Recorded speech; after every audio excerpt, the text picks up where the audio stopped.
Welcome, my name is Jacob. This is TradeHappy, a platform for traders around the world to be happy and consistently profitable. Today, we are going to be talking about how to trade the markets with a full-time job, or if you want to be a part-time trader.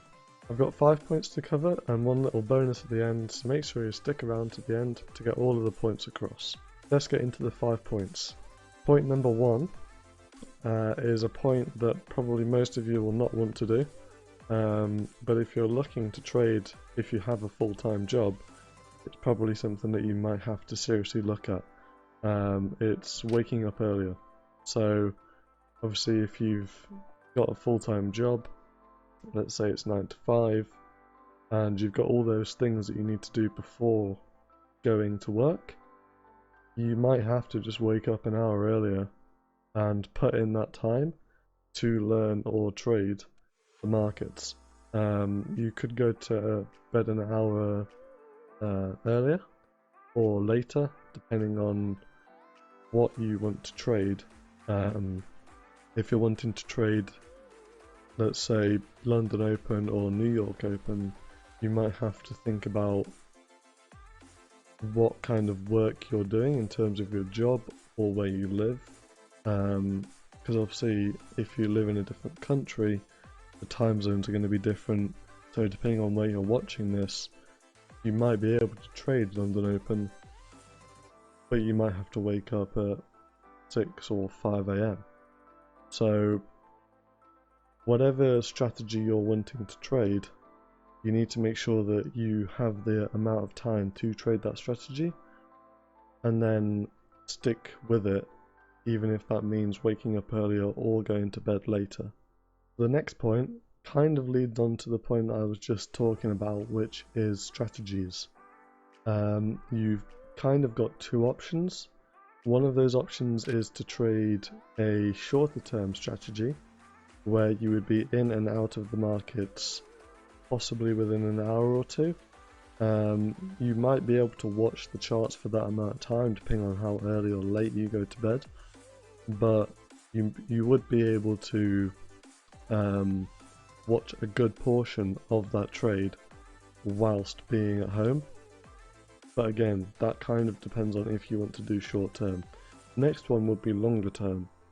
So maybe holding trades for a few days, maybe a week, is something that you could do, but it requires discipline and patience that the shorter term strategy does not.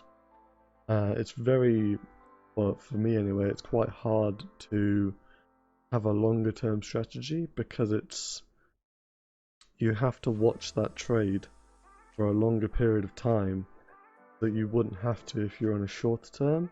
Let's say you were trading that short term strategy, you could get into the trade and out of the trade before you've even seen the trade develop, if that makes sense. So let's say you were going to get into the markets and you're expecting to get out of the markets within 2 or 3 hours. Once you're at work, you're working, which means that you can't really check the markets other than on your phone maybe. But I'm not saying you should do that at work. You would be out of the markets by the time you're at work, so you're not checking it all the time. If you're doing a longer term strategy, you might check the trade when you enter it, when you go to lunch, when you get home, maybe before you go to bed. And if you're in that trade for a week and you're checking it every single time you have a little break, maybe you're checking it 4 or 5 times a day, there's a higher chance that you're going to exit that trade or do something stupid than if you're on a short-term strategy where you only checked it once, which was when you entered the markets. So that kind of depends on what you want to do personally, short-term strategy or a longer-term strategy. The next point is using small risk. So obviously checking the markets constantly is because you want to see how you're doing and if you're losing or making money. Now, that could be a factor of you're risking too much, because if you're risking too much, you want to make sure that you're not losing money, and if you are making money, you'll get excited because you're making a lot of money compared to the amount of capital that you're risking.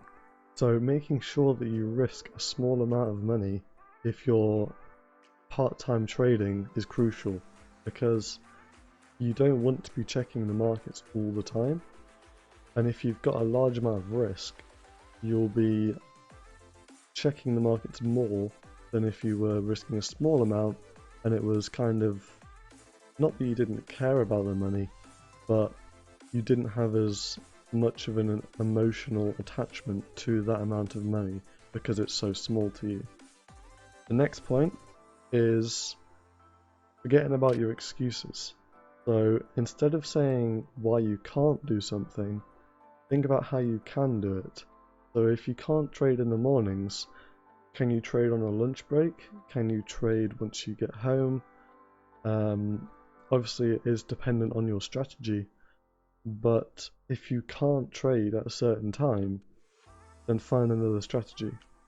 Like, it's not something that you can just say, oh well, I can't trade now. It's just an excuse because you don't want to put the work in to find a strategy that works for your environment. So instead of coming up with excuses, come up with ways that you can do something instead. And the next one is kind of leading on to, or leading from that original point of making excuses, which is you have time. You're watching this video, which means that you have time. If you're watching TV or watching YouTube or watching films, you have time to trade, but it's just trading isn't as important as watching TV, YouTube or films. You have to put the trading first over watching Netflix or watching TV. It's something that you need to figure out if you actually want to trade or not. And if you're just getting into trading because it's something that you've seen other people do successfully and it's like a quick fix for you, it's something where you want to make money quickly, but you're not willing to put in the work to actually learn how to trade. That kind of leads on to the next point as well, which is having the patience to stick with the trading even if it is part-time. Because obviously if it's part-time, I'm not saying you'll make less money, because trading more doesn't equal more money, but learning how to trade is something that takes time, and if you can put more time in, you'll get more out.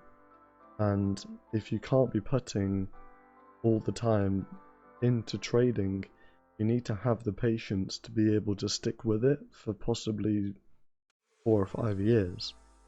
So don't expect trading to be a full-time income and driving a Lamborghini in a year, maybe, if you're trading or learning part-time, because you just don't have the time to actually learn how to trade. Now, if you've actually learned how to trade and you're profitable, I'm not really sure why you're watching this video in the first place, but if you are trading part-time, then don't expect to replace that income that you're making from your job within that year, because it depends on what your goal is at the end of this.